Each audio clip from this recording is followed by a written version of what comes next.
경기도 외곽 한 레지던스 앞 밤 11시가 넘은 시각이었습니다. 저는 택시에서 내려 남편의 차량을 확인했습니다.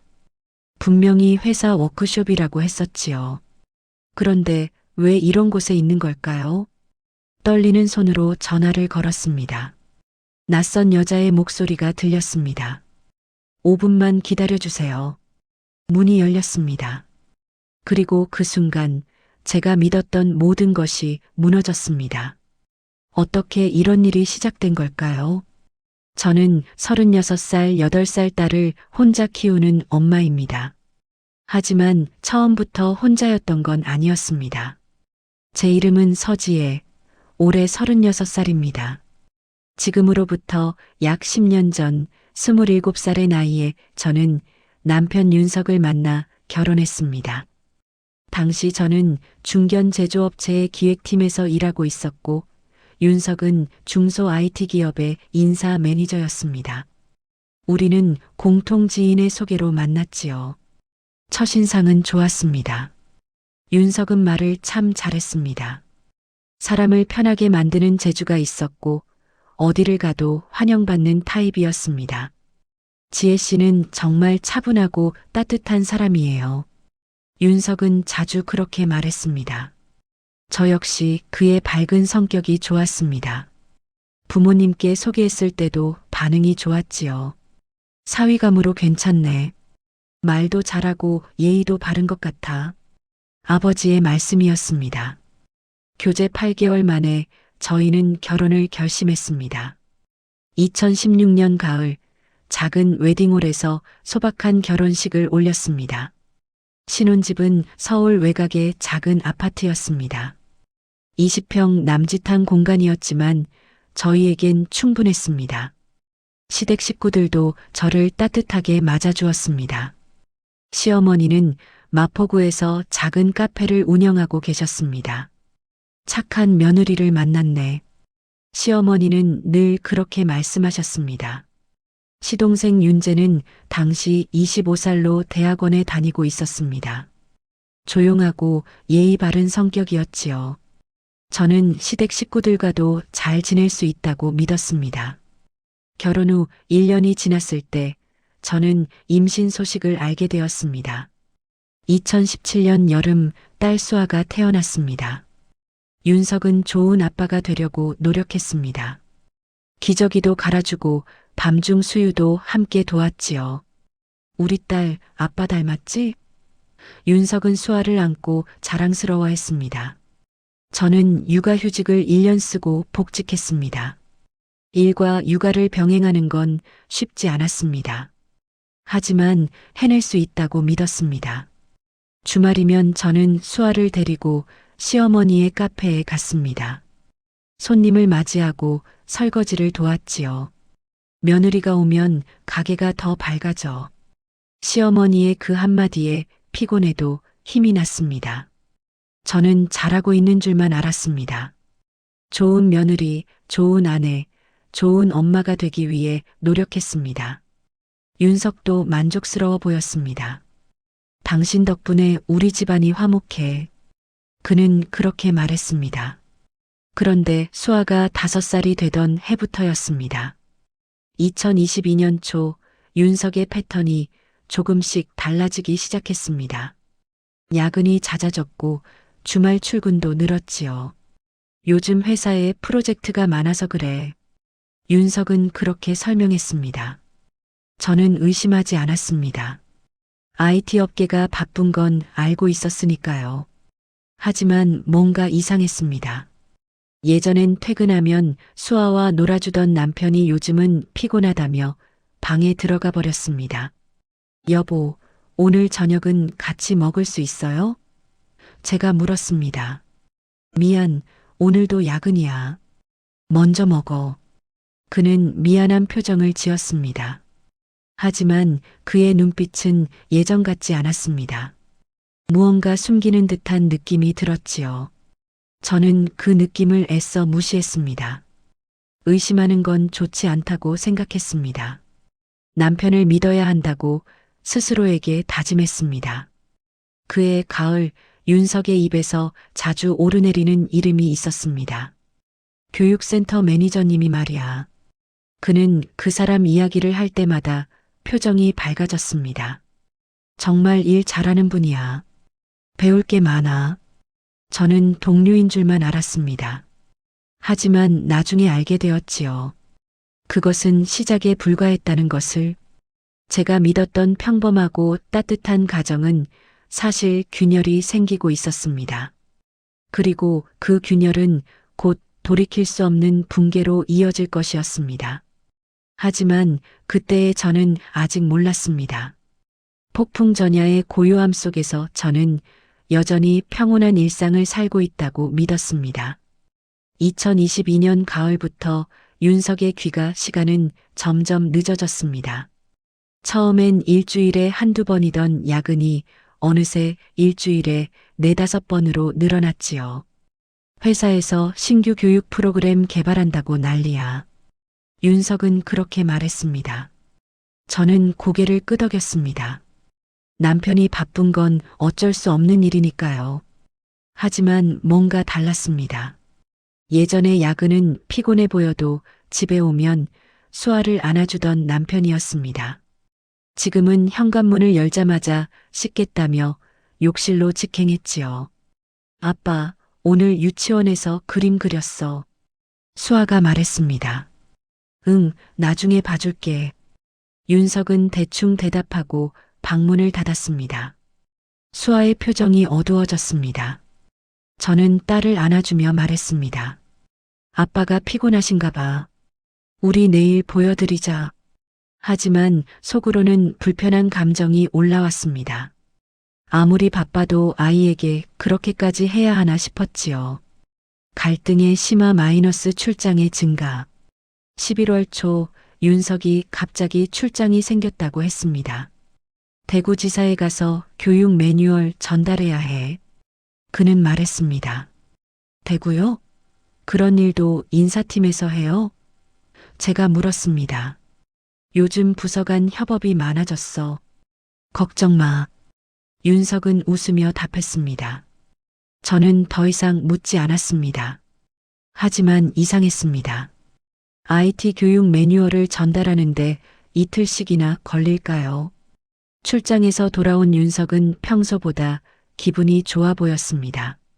출장 잘 다녀왔어? 제가 물었습니다.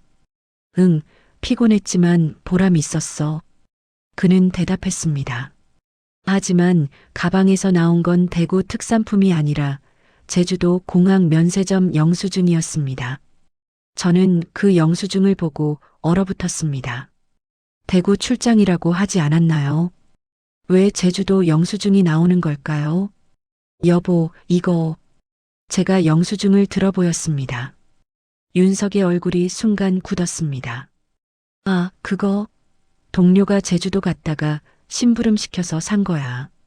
그는 덤덤하게 말했습니다. 제주도에 누가 갔는데요? 교육센터 팀장님. 가족여행 간다고 해서 부탁했어. 그의 대답은 자연스러웠습니다. 너무 자연스러워서 오히려 의심스러웠지요. 하지만 저는 더 이상 추궁하지 않았습니다. 의심하는 아내로 보이고 싶지 않았습니다. 12월 20일 시어머니의 60번째 생신이었습니다. 저는 일주일 전부터 준비했습니다. 시어머니가 좋아하시는 갈비찜을 예약하고 케이크도 주문했지요. 윤석에게도 여러 번 확인했습니다. 그날 꼭 와야 해요. 어머님 육순이잖아요. 알았어. 걱정 마. 그날은 비워놨어. 윤석은 약속했습니다. 생신 당일 시댁 식구들이 모두 모였습니다. 시어머니, 시아버지, 시동생 윤재까지. 하지만 윤석만 보이지 않았습니다. 전화를 했지만 받지 않았습니다. 1시간이 지나고 2시간이 지났습니다. 형은 왜 안 와? 윤재가 물었습니다. 회사에 급한 일이 생긴 것 같아요. 저는 변명했습니다.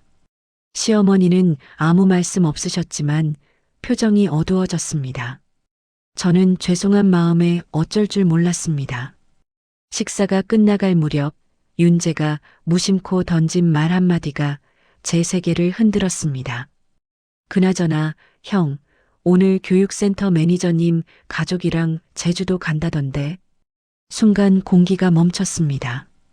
시어머니와 시아버지가 저를 바라봤습니다. 저는 입술을 깨물었습니다. 제주도요. 가족이랑요. 뭐라고? 제가 물었습니다. 아, 형이 어제 전화했을 때 그러던데. 회사에서 워크숍 간다고. 윤재는 태연하게 말했습니다. 집에 돌아온 저는 윤석을 기다렸습니다. 밤 11시가 넘어서야 윤석이 들어왔습니다. 오늘 어디 갔었어요? 제가 물었습니다. 회사 워크숍이었어. 미안, 어머니 생신날인 거 깜빡했어. 윤석은 피곤한 표정을 지었습니다. 워크숍이요? 제주도에서요? 저는 차갑게 물었습니다. 윤석의 표정이 굳었습니다. 누가 그래? 윤재가 그러던데요. 교육센터 매니저님 가족이랑 같이 갔다고. 윤석은 한숨을 쉬었습니다. 지혜야, 그건 오해야. 회사 워크숍에 매니저님이 가족을 데려온 거고 나는 업무차 간 거야. 가족 동반 워크숍이요? 그럼 나랑 수아는 왜 못 갔어요? 제 목소리가 떨렸습니다. 회사 행사인데 어떻게 가족을 다 데려가? 매니저님은 특별한 경우고. 윤석은 짜증 섞인 말투로 답했습니다. 그럼 왜 어머님 생신날이라고 말 안 했어요? 저는 따져 물었습니다. 깜빡했다니까. 일이 바빠서. 일주일 전부터 말했는데 깜빡해요? 지혜야, 지금 나한테 뭘 원하는 거야? 윤석의 목소리가 높아졌습니다. 사과요. 그리고 앞으로는 이러지 말아달라는 거예요. 알았어, 미안해. 이제 됐지? 그는 퉁명스럽게 말하고 방으로 들어가 버렸습니다.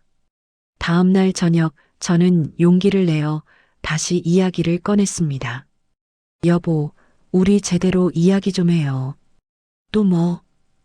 윤석은 귀찮다는 표정을 지었습니다. 요즘 당신 너무 달라졌어요. 야근도 많고 출장도 많고 회사 일이 많아졌다니까. 뭐가 문제야? 그 교육센터 매니저님은 누구예요? 자꾸 그 사람 이야기만 나오잖아요. 윤석은 비웃듯이 웃었습니다. 또 의심해? 너 요즘 예민하다. 그 말에 제 입이 다물어졌습니다. 예민한 게 아니라 이상해서 물어보는 거예요. 이상한 게 뭐가 이상해?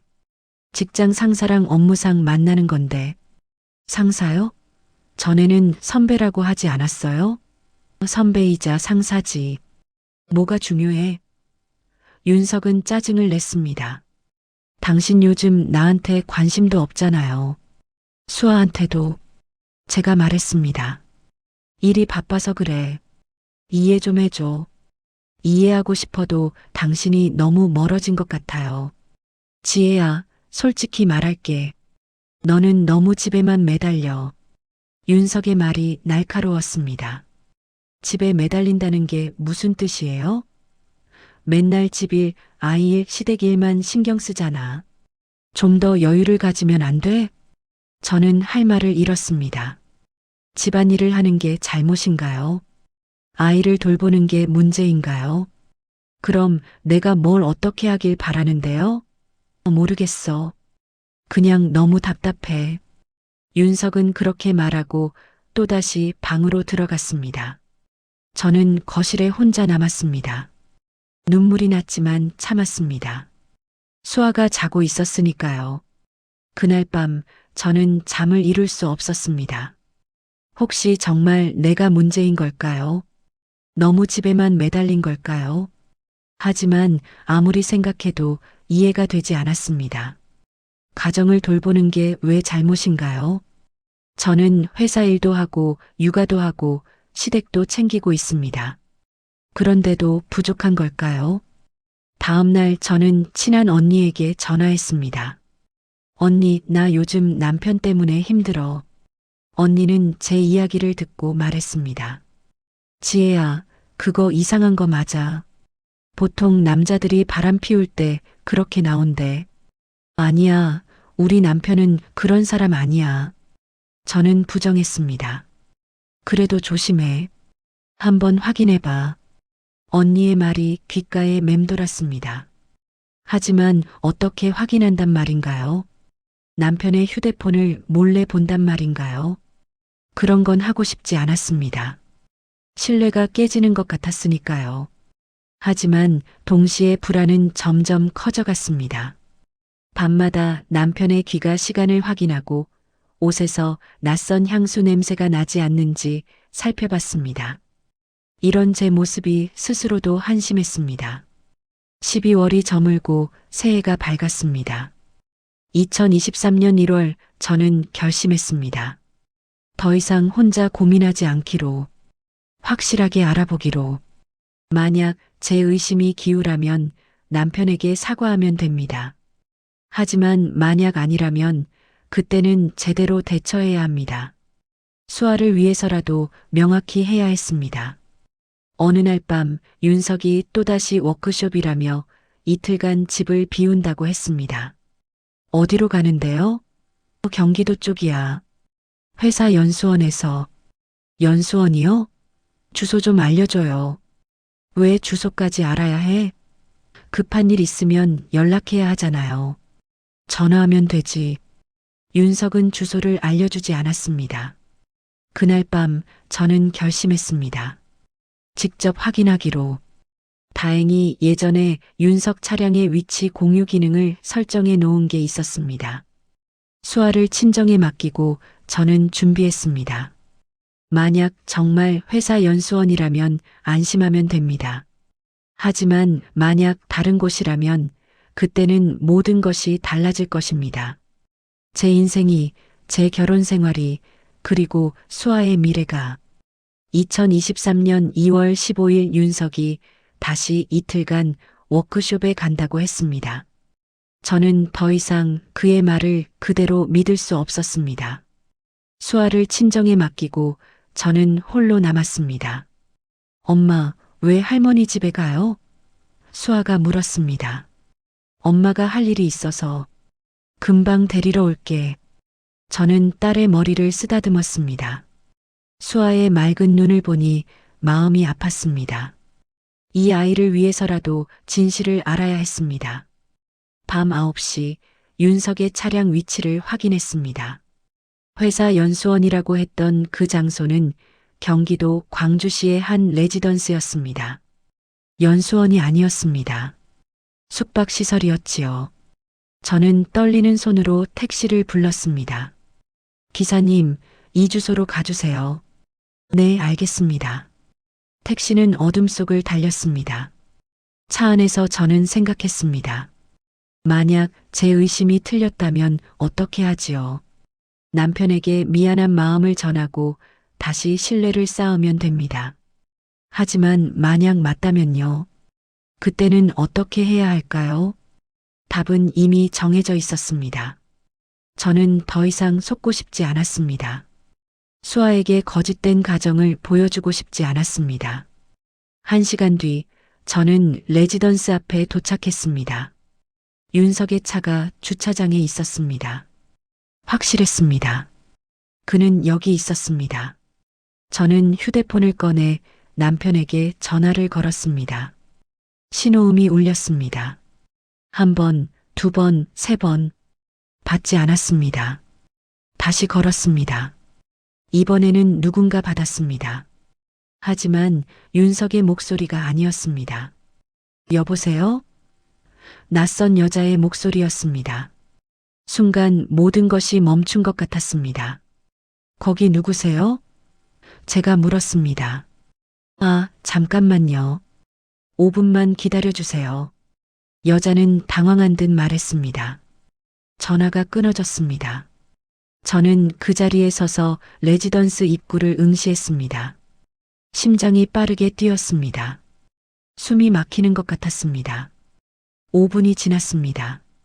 입구 문이 열렸습니다. 윤석이 나왔습니다. 그리고 그의 옆에는 30대 중반으로 보이는 여자가 있었습니다. 두 사람은 제 앞에 섰습니다. 윤석의 표정엔 놀람보다는 체념이 있었습니다. 여자는 오히려 저를 불쌍하다는 듯 바라봤습니다. 이쯤이면 너도 알았잖아. 윤석이 먼저 입을 열었습니다. 우리 이렇게 된 거. 저는 그 순간 눈물이 날 줄 알았습니다. 하지만 이상하게도 눈물이 나오지 않았습니다. 오히려 마음이 차갑게 식어가는 걸 느꼈습니다. 얼마나 됐어? 제가 물었습니다. 1년 반쯤. 윤석은 담담하게 답했습니다. 1년 반. 수아가 7살이 되던 해부터였습니다.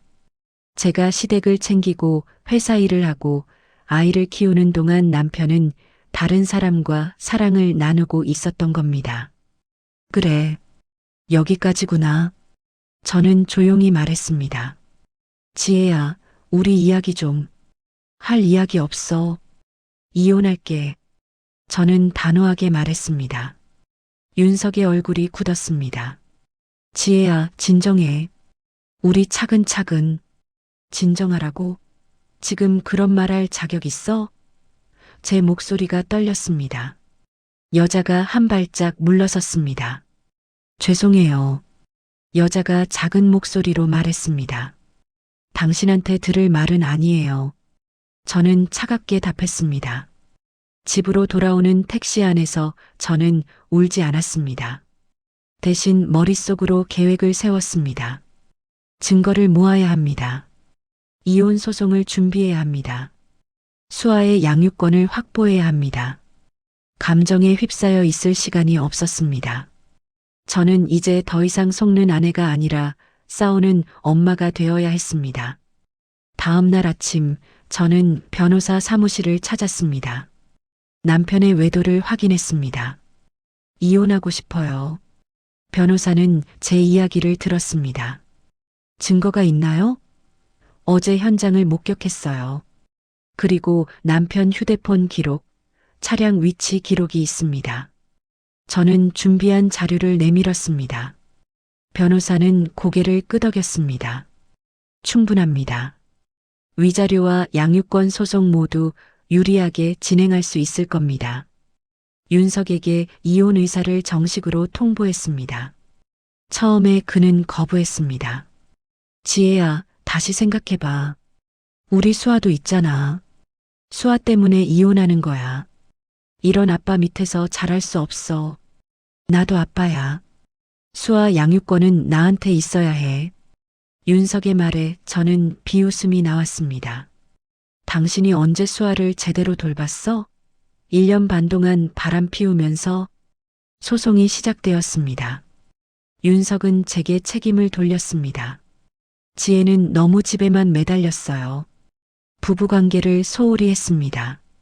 변호사가 제 옆에서 반박했습니다. 원고는 직장 생활과 육아, 시댁 봉양까지 해냈습니다. 피고는 1년 반간 지속적으로 외도를 했으며 가족 행사에도 불참했습니다. 증거들이 제출되었습니다. 윤석의 차량 이동 기록, 신용카드 사용 내역, 그리고 제가 목격한 현장 진술. 그 과정에서 저는 주변의 도움을 받았습니다. 친정 어머니가 수아를 돌봐주셨습니다. 지혜야, 넌 잘못한 게 없어. 당당하게 싸워. 어머니의 말씀이 힘이 되었습니다. 회사 상사도 이해해 주었습니다. 힘든 시기겠습니다. 필요하면 휴가 쓰세요. 배려가 고마웠습니다. 가장 큰 힘은 수아였습니다. 엄마, 왜 요즘 힘들어 보여? 8살 아이가 물었습니다. 엄마가 해결해야 할 일이 있어서. 엄마 힘내. 나는 엄마 편이야. 수아가 제 손을 꼭 잡았습니다. 그 순간 저는 다짐했습니다. 이 아이를 위해서라도 제대로 된 결말을 만들어야 한다고. 시댁에서 연락이 왔습니다. 시어머니였습니다. 며느리 미안하구나. 우리 윤석이가 잘못했어. 시어머니는 우셨습니다. 괜찮아요, 어머니. 어머니 잘못이 아니에요. 수아는 내가 언제든 보고 싶어. 손여자니? 네, 그렇게 하겠습니다. 저는 시어머니를 원망하지 않았습니다. 잘못은 윤석이 한 것이니까요. 석 달 뒤 1차 조정이 있었습니다. 윤석은 여전히 양육권을 주장했습니다. 하지만 법원은 달랐습니다. 피고는 장기간 외도를 했고 가정에 충실하지 않았습니다. 양육권은 원고가 갖는 것이 자녀의 복리에 부합합니다. 판사의 말에 저는 안도의 한숨을 쉬었습니다. 수아를 지켰습니다. 이혼 조정은 계속되었습니다. 재산 분할, 위자료, 양육비 하나하나 정리해 나갔습니다. 윤석은 끝까지 제게 책임을 돌리려 했습니다. 당신이 나를 이해해줬다면 이렇게까지 안 됐을 거야. 이해요? 1년 반간 거짓말한 사람한테 무슨 이해를 해? 저는 더 이상 흔들리지 않았습니다. 5월 말 최종 판결이 나왔습니다. 이혼 인정, 양육권은 저에게, 위자료와 양육비는 윤석이 부담. 모든 것이 정리되었습니다. 법정을 나서는데 윤석이 다가왔습니다. 지혜야, 미안해. 이제 와서 무슨 소용이에요. 수아는 자주 볼 수 있을까? 면접 교섭권 있잖아요. 한 달에 2번. 고마워. 윤석은 쓸쓸하게 돌아섰습니다. 저는 그의 뒷모습을 보며 생각했습니다. 미워하지 않습니다. 다만 이제 남이 되었을 뿐입니다. 제 인생에서 그는 과거가 되었습니다. 그리고 제 앞에는 새로운 시작이 기다리고 있었습니다. 수아와 함께하는 삶. 혼자이지만 더 강한 저. 속지 않고 당당한 저. 그날 저녁 수아와 단둘이 저녁을 먹었습니다. 엄마, 이제 괜찮아? 수아가 물었습니다. 응, 이제 괜찮아. 아니, 괜찮아질 거야. 엄마 웃는 게 오랜만이야. 수아가 웃었습니다. 저도 따라 웃었습니다. 진심으로요. 오랜만에 진짜 웃음이 나왔습니다. 이것이 끝이 아니라 시작입니다. 속았던 날들이 제게 준 교훈은 명확했습니다. 사랑은 구걸하는 게 아니라 주고받는 것. 가정을 지킨다는 건 무조건 버티는 게 아니라 때로는 떠나는 것. 그리고 가장 중요한 건 저 자신을 지키는 것. 수아를 보며 저는 다짐했습니다. 이 아이에게 당당한 엄마가 되겠다고. 더 이상 거짓에 속지 않는 강한 여자가 되겠다고. 그리고 그 다짐은 이제 현실이 되어가고 있었습니다. 이혼 판결이 확정되고 맞이한 첫 주말이었습니다. 2023년 6월 초여름의 햇살이 창문으로 들어왔습니다. 저는 거실 소파에 앉아 멍하니 창밖을 바라봤습니다. 이제 저는 혼자입니다. 아니, 수아와 둘입니다. 부서진 자존감, 무너진 믿음, 허무함. 이제 어떻게 살아가야 할까요? 막막했습니다. 그때 수아가 방에서 나와 제 옆에 앉았습니다. 엄마, 괜찮아? 8살 딸이 제 손을 꼭 잡았습니다. 응, 괜찮아. 저는 웃으려 애썼습니다. 엄마, 나 엄마랑만 살면 행복해. 수아의 그 한마디가 제 가슴을 파고들었습니다. 눈물이 났습니다. 하지만 이번엔 슬픔의 눈물이 아니었습니다. 감사의 눈물이었지요. 그 순간 저는 다시 숨을 쉬기 시작했습니다.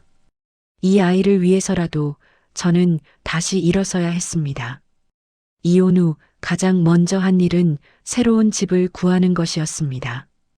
예전 아파트엔 윤석과의 기억이 너무 많았습니다. 같은 구에서 조금 작은 투룸으로 이사했습니다. 수아는 새 집이 마음에 들어 했습니다. 엄마, 여기 내 방이야? 응, 수아 방이야. 예쁘게 꾸며보자. 함께 가구를 고르고 벽에 스티커를 붙였습니다. 새로운 시작이었습니다. 회사에서는 제 상황을 이해해 주었습니다. 상사가 불렀습니다. 지혜 씨, 힘든 시기 잘 견뎌냈네요. 앞으로 좋은 일만 있을 겁니다. 감사합니다. 그리고 다음 달부터 팀장급 프로젝트 하나 맡아줄 수 있겠어요? 승진 제안이었습니다. 놀랐습니다. 제가요? 네, 그동안 성과도 좋았고 책임감도 있으니까요. 일에 집중할 수 있는 기회였습니다. 저는 받아들였습니다. 일과 육아를 병행하는 건 여전히 쉽지 않았습니다. 하지만 예전과 달랐습니다. 이제는 눈치 볼 남편이 없었습니다. 야근해야 하는 날엔 친정 어머니가 수아를 봐주셨습니다. 엄마, 죄송해요. 자꾸 부탁드려서. 뭐가 죄송해. 내 손녀인데. 어머니는 웃으셨습니다. 친정 가족의 지지가 큰 힘이 되었습니다. 시간이 지나며 주변 사람들과의 관계도 변했습니다. 친구 은정이가 연락했습니다. 지혜야, 요즘 어때? 괜찮아. 생각보다 잘 지내고 있어. 다행이다. 너 정말 강한 사람이야. 강한 게 아니라 그냥 살아가는 거지 뭐. 우리는 오랜만에 만나 커피를 마셨습니다. 그렇게 조금씩 일상이 돌아왔습니다. 놀라운 일도 있었습니다. 시어머니가 연락하신 겁니다. 며느리, 아니 지혜 씨. 수아 보고 싶은데 괜찮을까요? 물론이죠, 어머니. 수아도 할머니 보고 싶어 해요. 고마워요. 우리 윤석이가 정말 잘못했어요. 어머니 잘못 아니에요. 저는 시어머니를 원망하지 않았습니다. 한 달에 한 번씩 수아는 할머니를 만났습니다. 이혼했지만 수아에겐 여전히 할머니였으니까요.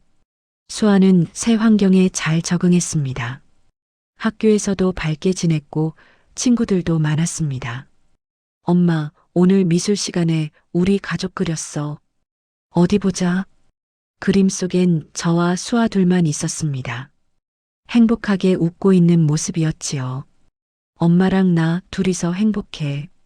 수아의 말에 저는 안도했습니다. 이 아이는 괜찮았습니다. 1년이 지났습니다. 2024년 여름 저는 팀장으로 승진했습니다. 프로젝트도 성공적으로 마쳤고 회사에서 인정받았습니다. 지혜 팀장 축하합니다. 동료들이 축하해 주었습니다. 감사합니다. 다 여러분 덕분이에요. 일에서 성취감을 느꼈습니다. 저 자신이 성장하고 있다는 걸 실감했습니다. 경제적으로도 안정되었습니다. 윤석으로부터 받는 양육비와 제 월급으로 충분했습니다. 저축도 시작했고 수아의 교육비도 준비할 수 있었습니다. 엄마, 우리 이번 방학 때 제주도 갈 수 있어? 그럼 가자. 엄마랑 둘이서 작은 행복들이 쌓여갔습니다. 자존감도 회복되었습니다. 예전엔 남편 눈치를 보며 제 자신을 깎아내렸습니다. 이제는 달랐습니다. 저는 충분히 잘하고 있었습니다. 좋은 엄마이자 좋은 직장인이었습니다. 누군가의 아내가 아니어도 괜찮았습니다. 저는 저로서 충분했습니다. 지금은 2025년 연말입니다. 이혼한 지 2년 반이 지났습니다. 수아는 이제 10살이 되었고 저는 38입니다. 요즘도 문득문득 과거가 떠오릅니다. 윤석과 함께했던 순간들, 배신당했던 그날 밤, 법정에 섰던 순간. 하지만 후회는 하지 않습니다. 저는 도망친 게 아니라 저와 수아를 지키기 위해 선택했습니다. 지난주 수아가 물었습니다. 엄마, 아빠 보고 싶어? 가끔은. 너는? 나도 가끔. 근데 지금이 더 좋아. 수아는 웃었습니다. 그 웃음이 제게 확신을 주었습니다. 제 선택은 옳았다고. 이 아이는 건강하게 자라고 있다고. 이제야 깨달았습니다. 가족을 지킨다는 건 무조건 버티는 게 아닙니다. 상처를 주는 사람과 멀어지는 것도 가족을 지키는 방법입니다. 사랑은 구걸하는 게 아니라 주고받는 것입니다. 그리고 가장 중요한 건 나 자신을 사랑하는 것입니다. 미래가 기대됩니다. 수아가 더 성장하는 모습을 보고 싶습니다. 제 커리어도 더 발전시키고 싶습니다. 언젠가 다시 사랑할 수도 있겠지요. 하지만 그건 조급하지 않습니다.